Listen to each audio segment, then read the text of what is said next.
And since this technology is so fast, it actually opens up the idea that one day you could have this technology inside the operating theater, that you would have a bioprinter inside the operating room where you could, during a surgery, take out the patient's cells, take out the damaged tissue, print your construct and place it back in. So of course, this is still a vision for the future, but the technology is getting there and the materials cannot lag behind.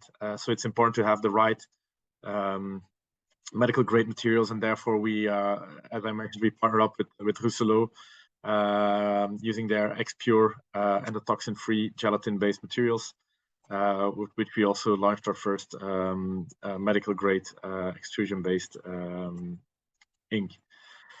This is on materials, but of course it's the applications which make it interesting, and these different materials can all be used for different applications. So if you, for example, look into gelatin-based resins for high resolution, some of our collaborators have used this for studying tumor models, where they 3D printed this dome shaped structure over a spheroid of tumor cells to study the effect, how the cells are migrating.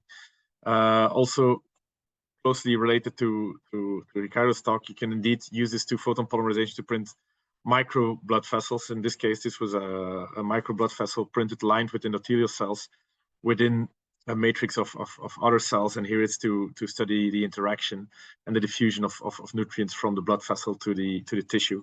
So for these specific applications, it can become very interesting to go into this high resolution.